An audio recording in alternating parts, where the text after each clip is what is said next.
Olá, seja bem-vindo à Escola Bíblica Alameda.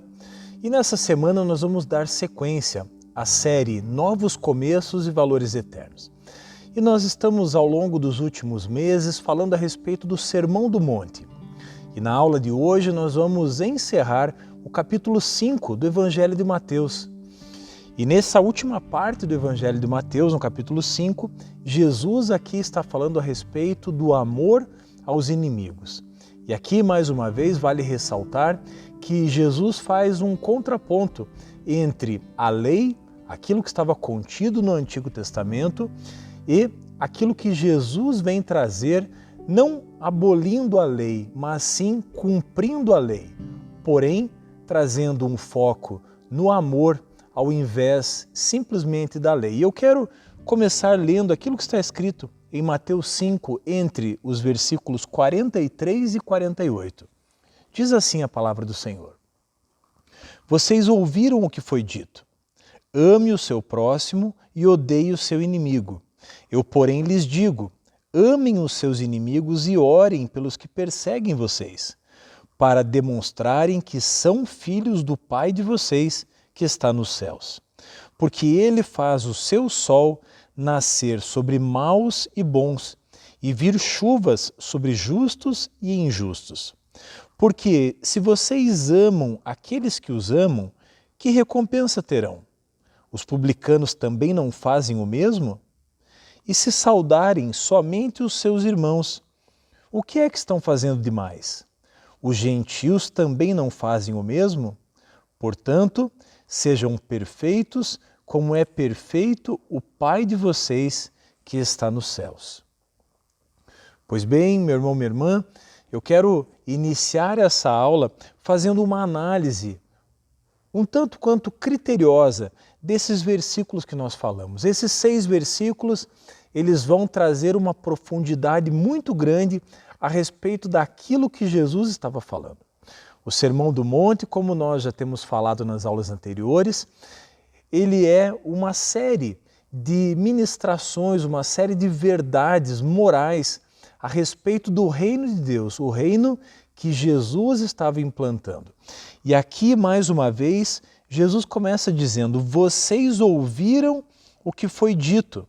E aqui, Jesus, como dissemos anteriormente, faz uma referência àquilo que foi citado no Antigo Testamento. E eu quero ler aquilo que está em Levítico 19, no versículo 18. Diz assim a palavra do Senhor, Levítico 19, 18.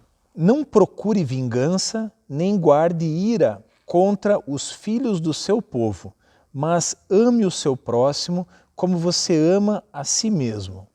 Eu sou o Senhor. Aqui nós vemos palavras redigidas por Moisés, recebidas do próprio Deus. E é interessante perceber que Moisés vai registrar o seguinte: não procure vingança nem guarde ira contra os filhos do seu povo. Aqui perceba que Deus, ele transmite esse ensinamento para o povo de Israel, citando a relação entre os irmãos, entre um judeu e outro. Porém, aqui no texto de Mateus, no capítulo 5, nós vemos Jesus dizendo: olha, ame o seu próximo e odeie o seu inimigo. Aqui nós vemos um novo padrão de conduta. E aqui, mais uma vez, vale ressaltar: Jesus não está abolindo a lei, mas Jesus está cumprindo a lei. Porém, o que nós entendemos aqui nesse momento é que Jesus está colocando o amor acima de todas as outras leis. Aquilo que o apóstolo Paulo vai escrever quando escreve aos Coríntios, na primeira carta, no capítulo 13, quando ele ressalta o amor, o valor do amor, o mesmo valor dado por Jesus. Quando Jesus diz: ame a Deus sobre todas as coisas e ame ao próximo como a ti mesmo. E aqui nós temos a lei de ouro do Evangelho, que é: faça ao seu próximo aquilo que você quer que façam a vocês. Então, aqui quando Jesus começa dizendo: ame o seu próximo e odeie ao seu inimigo, ele está dizendo que nós não devemos amar apenas aqueles que fazem parte da nossa congregação, ou amar apenas aqueles que são nossos familiares, aqueles que fazem parte da mesma igreja que nós. Mas Jesus aqui está elevando o nível de exigência do reino de Deus. E é por isso que ele termina dizendo aqui no capítulo 5, vocês ouviram o que foi dito, ame o seu próximo e odeie o seu inimigo. Porque justamente na cabeça do judeu, na cultura judaica, o certo era amar o seu irmão, o seu compatriota, mas ele estava desobrigado de amar aquilo que nós entendemos hoje como gentil, ou seja, aquele que não era judeu. Porém, o que Jesus vem trazer aqui é que nós devemos não apenas amar o próximo, mas também amar os nossos inimigos, ou seja, amar aqueles que não compactuam dos mesmos valores que nós. E é interessante perceber que no final desse recorte, lá no versículo 48, Jesus vai dizer, portanto, sejam perfeitos, como é perfeito o Pai de vocês que está no céu. Ou seja, Jesus está exigindo de nós, não que nós sejamos completamente perfeitos, porque sabemos que, enquanto seres humanos, não vamos alcançar a perfeição. Porém, nós temos um modelo a seguir, e o nosso modelo é o próprio Jesus. Por isso, embora tenhamos plena consciência de que não podemos cumprir integralmente essa perfeição, mas sabemos que podemos buscá-la como alvo das nossas vidas. E na sequência do texto, no versículo 44, Jesus continua dizendo, eu, porém, lhes digo, amem os seus inimigos e orem pelos que perseguem vocês. Aqui no versículo 44, eu e você somos mais uma vez desafiados por Jesus. Porque perceba que Jesus vai colocar alguns critérios do amor. Jesus vai dizer de que forma eu e você podemos comprovar o amor que estamos sentindo ou que temos uns pelos outros. E Jesus diz, orem pelos que perseguem vocês. E aqui, meu irmão, minha irmã, eu quero abrir um parênteses. Você certamente já orou pelo seu cônjuge, pelos seus filhos, pelos seus familiares, pelos seus amigos, pelos seus vizinhos, mas aqui Jesus nos desafia. Ele diz, ore pelos seus inimigos. E aqui Jesus não está dizendo para eu e você orarmos para eles morrerem, ou para eles se mudarem, ou para irem bem longe de nós. Não, o amor que Jesus nos desafia aqui é para orarmos pela salvação deles, é para orar pela prosperidade na vida deles. Ou seja, da mesma maneira como eu e você temos orado pelo nosso cônjuge, pelos nossos filhos, pelos nossos amigos, nós também somos desafiados a orar pelos nossos inimigos. O teólogo Champlin vai dizer que o amor é o verdadeiro teste de caráter de um homem. Eu concordo plenamente com o que esse teólogo diz, porque, de fato, o amor pelo nosso próximo, e especialmente pelos nossos inimigos, é o verdadeiro teste de um cristão. E na sequência, no versículo 45, Jesus vai dizer, para demonstrarem que são filhos do Pai de vocês que está no céu. Aqui, mais uma vez, nós vamos entender que, a fim de demonstrarmos a quem pertencemos, assim como diz o apóstolo Paulo, quando vai escrever que o nosso espírito clama Abba, Pai, para mostrarmos a quem nós pertencemos, para demonstrarmos, reafirmarmos a nossa filiação em Deus, é que nós precisamos amar os nossos inimigos, orar por aqueles que nos perseguem. E na sequência, no versículo 46, Jesus continua dizendo, porque se vocês amam aqueles que os amam, que recompensa terão? Os publicanos também não fazem o mesmo? Aqui, Jesus traz mais uma vez o paralelo entre o comportamento daquele que ainda não está com os pés no reino de Deus e aquele que, de fato, verdadeiramente é um cristão. Então, Jesus aqui no versículo 46 vai dizer que nós precisamos fazer a diferença. E isso está em total consonância com aquilo que o próprio Jesus vai dizer quando fala que nós devemos ser luz do mundo e sal da terra. Então, aqui mais uma vez, Jesus exige de nós um padrão de comportamento mais elevado.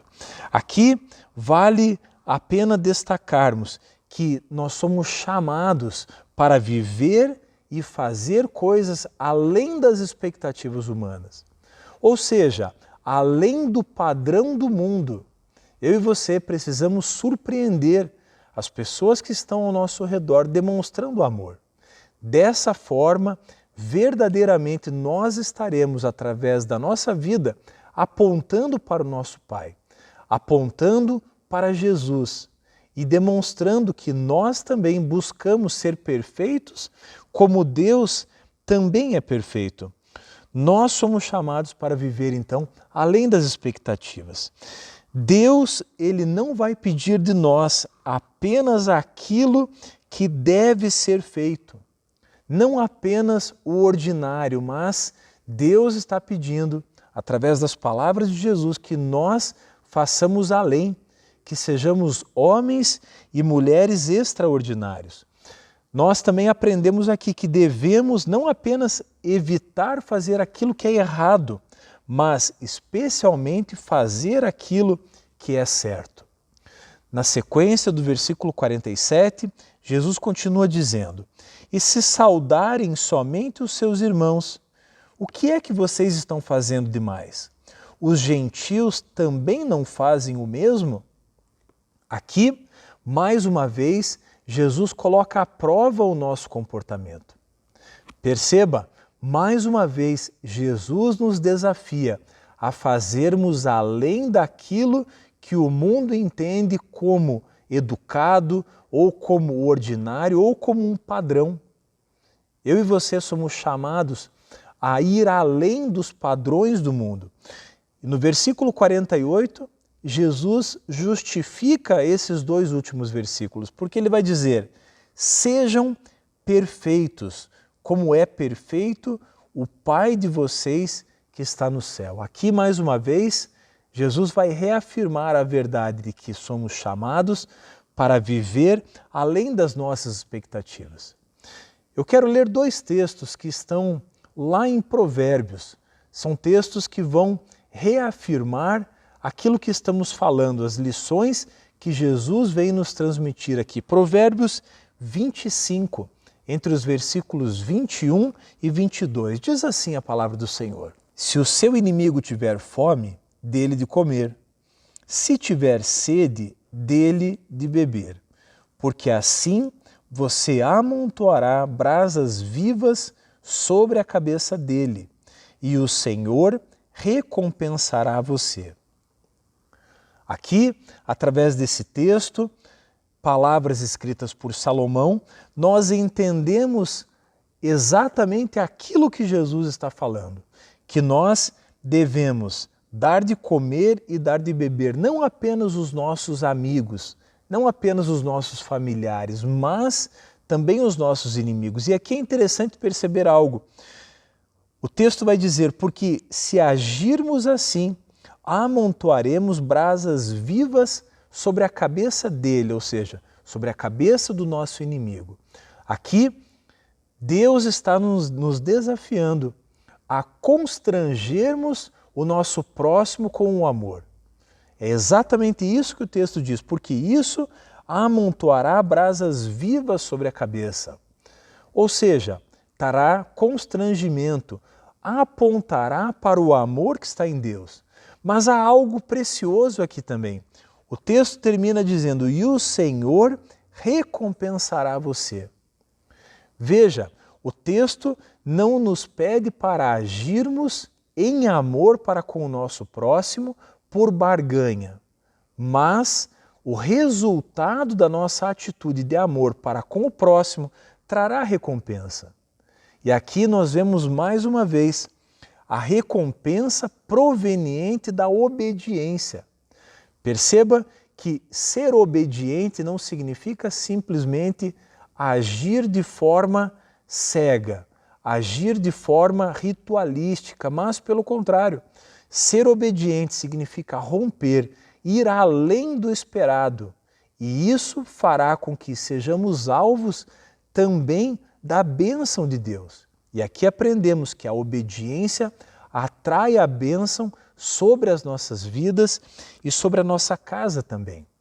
Interessante percebermos que nós não somos chamados apenas para não retribuir o mal, mas especialmente para fazer o bem ao nosso próximo. E eu quero aqui mais uma vez voltar ao versículo que eu considero chave desse texto, porque o texto é um ensino sobre o amor aos nossos inimigos.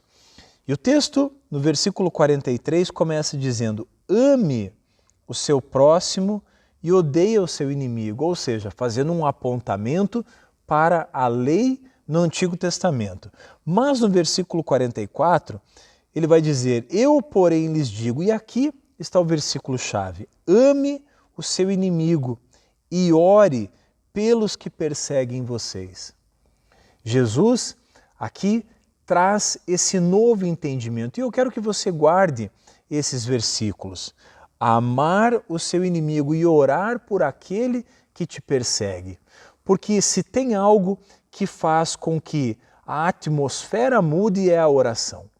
A oração é capaz de quebrar qualquer cadeia.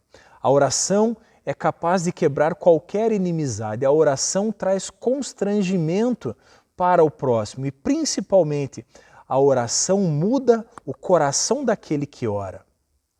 Perceba que quando eu e você mudamos, todas as coisas mudam. E aqui, o centro desse ensino, Jesus está nos ensinando aqui que a oração não é necessariamente para mudar o outro. A oração é para mudar a nós mesmos. A oração muda o nosso coração e nós então passamos a enxergar o outro de uma forma diferente. E a forma como enxergamos o outro e a maneira como agimos para com ele faz com que ele mude então o seu comportamento. E aqui está a chave. Se você tem pessoas que te perseguem, se você tem pessoas que não estão compactuando com o mesmo pensamento que você, se você tem pessoas, e certamente você tem pessoas, que agem de forma que te desagrade, ame ele, ame acima de todas as coisas, ore por ele e você vai perceber esse ensino de Jesus se cumprindo cabalmente na sua vida. Eu quero encerrar fazendo um apontamento para essa sugestão de leitura. O livro de Leonard Ravenhill, Por que tarda o pleno avivamento? Embora o assunto aqui não seja avivamento, mas há algo em comum entre o avivamento e o texto que lemos, que é justamente o amor ao próximo. Jesus resume todos os mandamentos em amarmos a Deus sobre todas as coisas e amarmos o próximo como nós amamos a nós mesmos. Por isso, fica aqui a sugestão de leitura, Por que tarda o pleno avivamento? E você vai entender que uma das chaves que Deus quer virar no meu e no teu coração para trazer o avivamento sobre a terra é o amor ao nosso próximo. Fica aqui então essa dica de leitura. Eu quero encerrar a nossa aula de hoje, encerrando aqui o capítulo 5 de Mateus e te convidando para que na próxima semana você esteja conosco, porque nós vamos começar o capítulo 6 do Sermão do Monte. Se você perdeu uma das aulas anteriores, eu também te convido a buscar na nossa playlist, a buscar nos vídeos já publicados as aulas anteriores, porque nós estamos, desde o começo do ano, falando a respeito de novos começos e valores eternos. Eu te convido a se inscrever também no nosso canal, a ativar o sininho para receber também as nossas atualizações. Eu desejo a você uma semana abençoada Eu te vejo na próxima aula da Escola Bíblica Alameda. Deus te abençoe.